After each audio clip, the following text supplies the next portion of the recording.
The Jeffrey Dahmer series has become an overnight sensation, even overtaking an opening premiere in terms of viewership, even overtaking the popularity of Squid Game in its first week of viewership. Hashtag Dahmer has over 1 billion views on TikTok just over the last week. Now, of course, the show doesn't come without its consequential viewership. Now, some saying it's being praised because it has shed light on the discriminatory nature of the police force and their failure to not report on crimes that were perpetrated on people of color, predominantly black people who happen to have been his victims.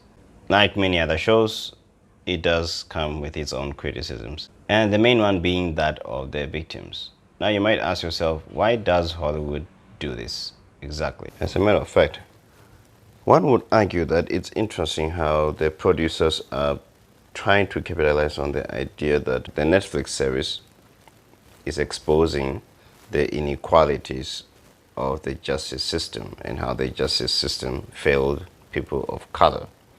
Yet, they are assimilating the very same sentiments that have been echoed throughout time by either the music industry and Hollywood. Dare I say, the whiteness of these industries, which have continuously in the past supposed to care about people of color, supposed to care about the black community, the African American community. By assimilating their culture, by assimilating their struggles, by assimilating the lifestyles and commoditizing on that, yet never, ever caring about the actual people and their struggles. They merely profit on it. They commoditize and profit on their struggles. Would that in itself not be perpetrating the very same sentiments that they seem to be echoing and writing on as an argument, as a premise for why they are making this series and why they are running this story? Would that not be racist and ignorant in itself for white Hollywood to keep on commoditizing on people of color and their struggles and their pain, and re-traumatizing the very same people without a care at the promise of making profit? Why do producers always produce a show that is based on real-life events, the life of a killer, mass murdering killer? And what is the fascination that society seems to always have about this type of a thing?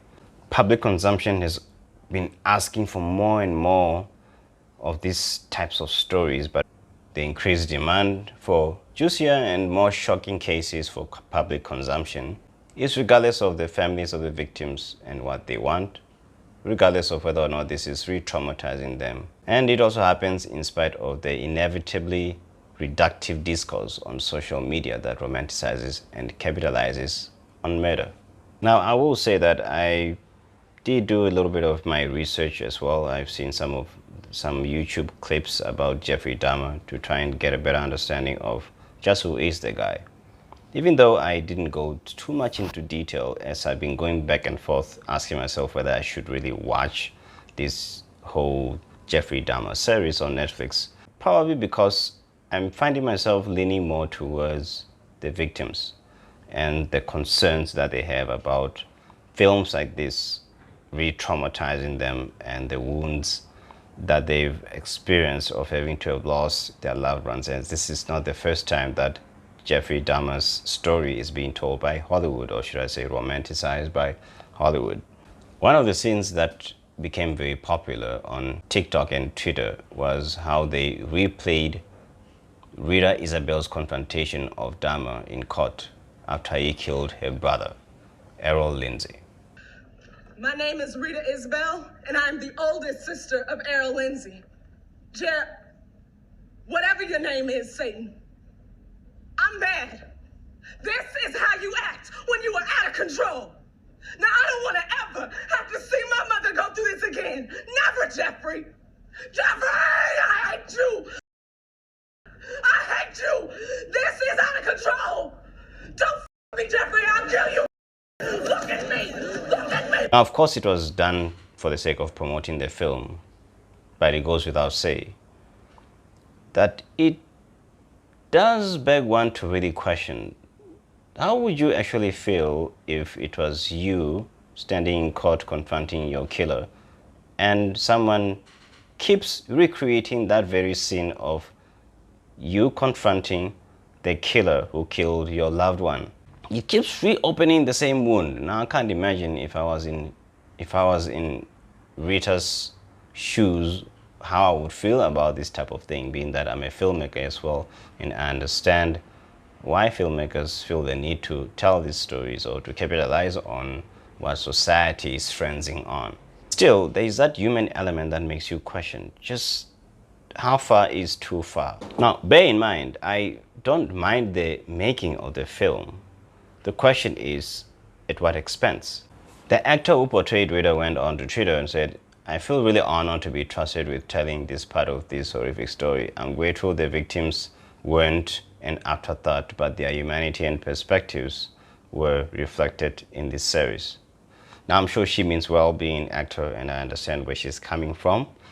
However, the bigger problem that we have isn't necessarily the perspective that the film is taking from, in that the producers want to look at it from the victims' family, the families of the victims, and their point of view and how they were affected by this. However, that sounds consequentially hypocritical when you consider the fact that the producers did not consult with the families at all. Not even like, hey, yo, we are about to make this movie. How do you feel about it? Or asking them and their viewpoint and participation, or asking them specifically about how they've been coping about this entire thing, which is an integral part of making a film. You have to do your research and you need to understand your subject matter and you need to interview those who have been affected so you get a better glimpse and perspective of the story from those whom you claim to be representing. What is sadder is the fact that whether you choose to watch this series or not doesn't actually matter in the end, because Hollywood capitalizes on the fact that they know very well that people have the fear of missing out. So even when there is a boycott, hashtag boycott Dahmer, going on Twitter or whatever, all over social media, the question is, how does that help? Well, when we do choose to watch these TV shows and they get extreme ratings, it helps the producers to make more money, it helps Netflix to make more money, and etc. Because that is how we judge the success of this TV series or Netflix series or films, because of the box office viewership. So viewership does have power and impact. However, the problem is, can viewers actually resist the urge of fear of missing out?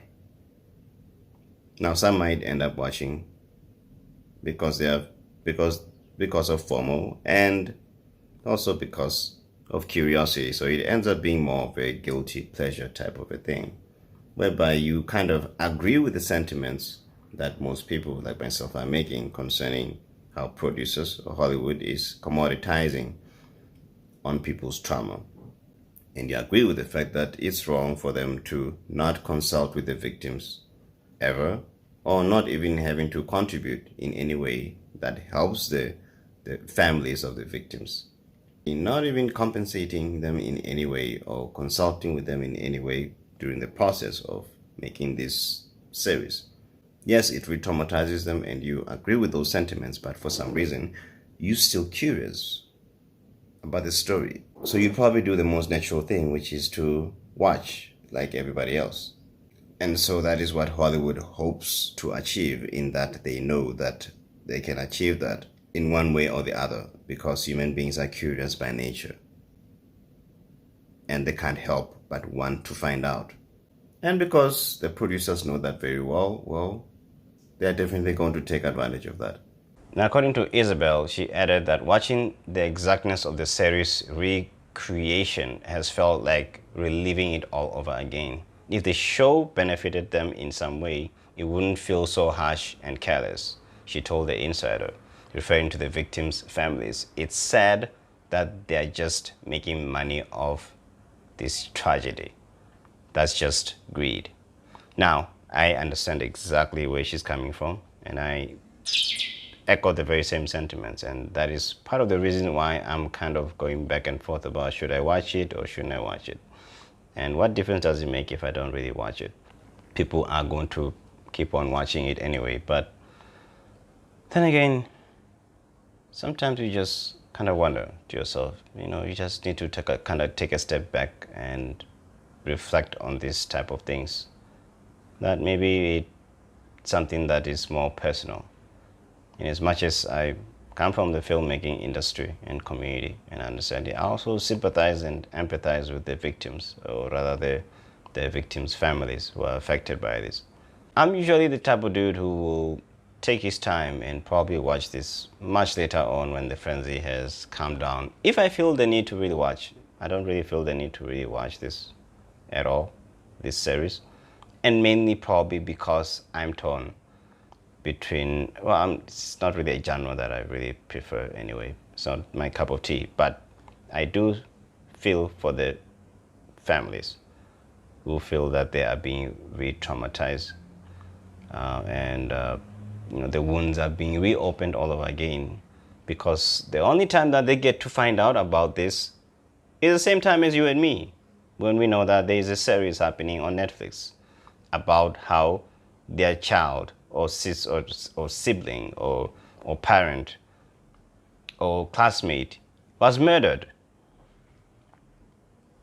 And they're probably still trying to find healing, because nobody seems to be giving them that space, because everybody is fascinated by the story.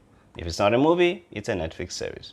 If it's not a Netflix series, it's some kind of documentary of some sort. Oh boy. Life and times of being a filmmaker, as well as being human.